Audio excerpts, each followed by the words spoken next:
You're listening to the Teaching Toolbox with Brittany and Ellie. Join them as they talk all things middle school.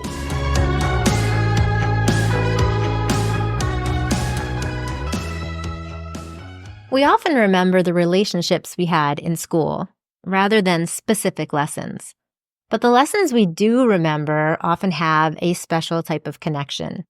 Whether it was something that tapped into our senses or it was a mnemonic device, something transferred it to your long-term memory so that 30, 40, who knows how many years later, you still remember it.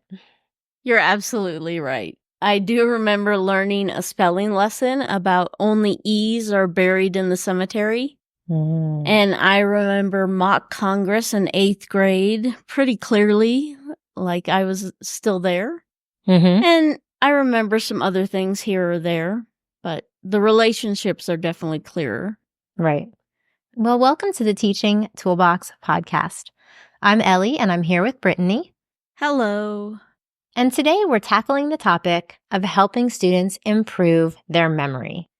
In a couple other episodes, like using color in the classroom and a guide to study skills, we shared some tips for helping students remember information.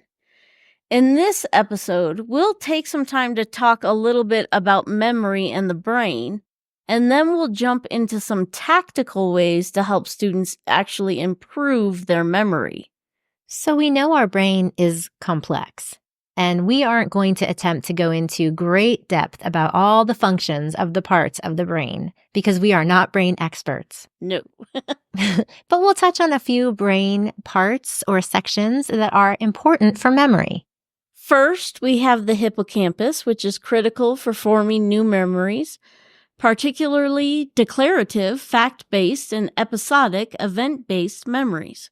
The prefrontal cortex is involved in working memory and executive functions such as planning and decision-making.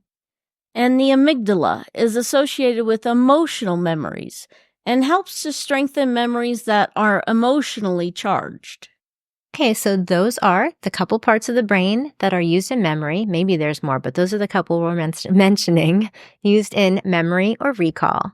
And we want to think about how we can access them as we try to help students improve their memory. When we're talking about memory, there are different types of memory as well. The first is sensory memory. It's the initial brief storage of sensory information that comes to us from using our 5 senses, and it only lasts a few seconds. And then there's short-term memory, which actually holds the information temporarily for about 20 to 30 seconds and has a limited capacity, which is 7 plus or minus 2 items. That's why they came up with phone numbers being 7 digits. Yep. And then there's long-term memory. That stores information indefinitely and can be further divided into 4 different memory types. Those types are declarative memory, which is facts and events, procedural memory, skills and tasks, episodic memory, which is personal experiences, and semantic memory, which is general knowledge. Now, if you asked my children which of those memory types I seem to have the best kind of thing, it would probably be procedural memory, skills and tasks, because my episodic memory with personal experiences doesn't really seem to be there sometimes. My kids would probably say it's episodic for me because I'm constantly going, I remember when. My kids are constantly going, do you remember when? And I say, no, I don't remember. Some of the differences between short and long-term memory are that short-term memory has a limited capacity and duration. It primarily involves the prefrontal cortex, and it is susceptible to interference. If you get distracted, if somebody starts talking to you, you might just lose it, what you were thinking about. And then long-term memory has a vast capacity and duration. It involves the hippocampus for initial storage and cortical areas for long-term storage. And it can be enhanced through consolidation processes such as sleep. I'm going to jump in and say, there was one time in 8th grade, I was having a really hard time in science class remembering some information. I do not remember what information it was. Mm-hmm. I think it was about electrical currents, but Mm-hmm. I'm not positive. But I stayed up and I recorded myself. I recorded myself recording all the notes into my tape recorder Mm-hmm. because I heard that sleep helps with information. Mm-hmm. And then I set the recorder. I don't think I could set it on a loop back then. That was like the 80s. I then set the recorder to play me reading my notes as I fell asleep, and I aced my test. Wow, that's awesome.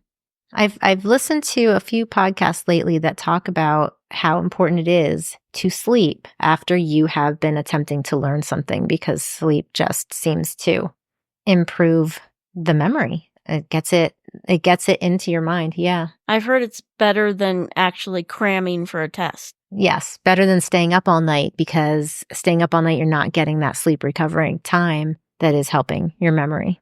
Yeah. It's very interesting. So once information enters the brain, how can we move it from sensory or short-term memory into that long-term memory so we actually remember it? Well, one way is by encoding. In order to retain that information, encoding has to occur. So this is the process of converting sensory input into a form that can be stored in memory. Attention and focus are essential for effective encoding. Elaboration, connecting this new information with existing knowledge, is one way we can do that. So if you can make some connection to your background schema between the new information and your old information, that is one way you can make that connection and encode it. And then next the information goes into storage, which is maintaining information over time. And this happens through repetition and rehearsal. That helps to reinforce memory traces. And it happens through organizational strategies like chunking, categorizing, and using mnemonic devices. And then there's retrieval, which is accessing the stored information. And that can happen with cues and context. With context-dependent and state-dependent memories, we can enhance our retrieval. So how can we help our students improve their memory when it comes to their work in the classroom? Well, we've got 8 ideas for you today. One is active engagement. Get your kids going and moving and participating. Encourage active participation and interaction with the material. This could be discussions, group work, hands-on activities, even movement around the classroom while students are practicing concepts. I used to constantly tell my kids, the more senses you are using, the more you're going to remember it. Absolutely. And even, if they're walking around the room working on their task cards, it might not seem like that's very helpful, but that movement, they're using another sense, Yes. Repetition and practice, which we know kids need to repeat things. They need to practice it. So regular review sessions and spaced repetition. So we're not just singing the same maybe song all day long one day to help them try to remember something, and then we never do it again. It needs to be spaced repetition. And cumulative reviews to reinforce previously learned material. I think this is where spiral reviews come in really handy, because you're revisiting the same concept, maybe 2 days in a row, and then maybe a week later, and then maybe 3 weeks later, and then a month later. They keep coming back to it and keep getting those review sessions. So I think that's where spiral review is really, really helpful. Yes. And then elaboration techniques is another strategy you can use, using elaborative interrogation, like asking why questions to deepen understanding. I don't think I ever called it this, but when we would go over the answers to math problems, for example, I might ask them, say this is my answer. Well, why? I would ask them why all the time. And to begin with, they thought that if I asked why, that meant they were wrong. And so they would change their mind. But I would always, well, why do you think this? Why do you believe that? Maybe they were right, maybe they were wrong. But I think explaining the why always helped them. Some people call that Socratic discussion as well. Mm-hmm. And then another elaboration technique is connecting new information to students' prior knowledge and experiences. Mnemonics and chunking is a fourth way. You can use mnemonic devices to aid memorization, such as using acronyms or rhymes, and break the information into manageable chunks. And I think we gave some really specific examples of those in the study skills episode that we mentioned. Great. And then visual aids and storytelling is a fifth way. Incorporate visuals such as charts and diagrams and videos, or you doing examples and modeling, or showing them different examples of, maybe you show them how a cactus absorbs water or how the rain system works. Use those visuals and use stories and analogies to make abstract concepts concrete. Mm-hmm.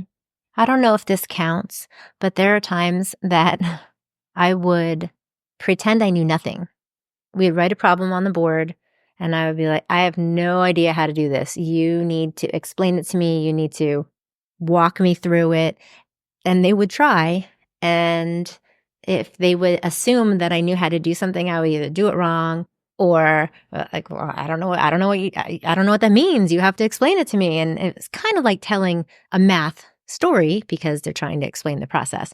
But I guess I was the visual aid because I was putting the things on the board and then they were trying to walk me through it. But they really had fun with it. And I'm hoping they would remember it because they would end up laughing at the fact that I didn't know how to do something so simple and it was in everybody's background knowledge, but I didn't know. So I think it added a little bit of fun. I would do the same thing, but I would say, like, I'm a Martian. I've just landed and I know nothing. Teach me. And they'd be like, get the toast out of the toast. And I'm like, what's toast?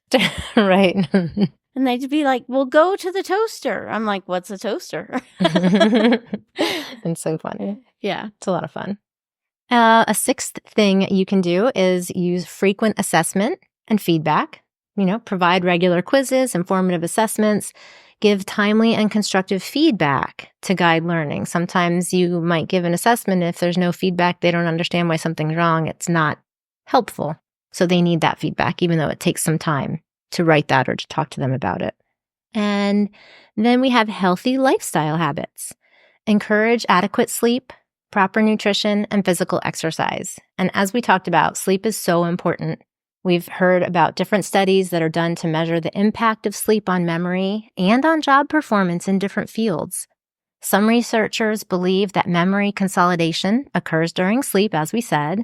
And one article that we are going to link in the show notes says sleep may be so important to memory consolidation, and the quote from here is, possibly because sleep seems to offer optimal conditions for consolidation, providing periods of reduced external stimulation and increased levels of neurotransmitters that provide communication between the hippocampus and the neocortex.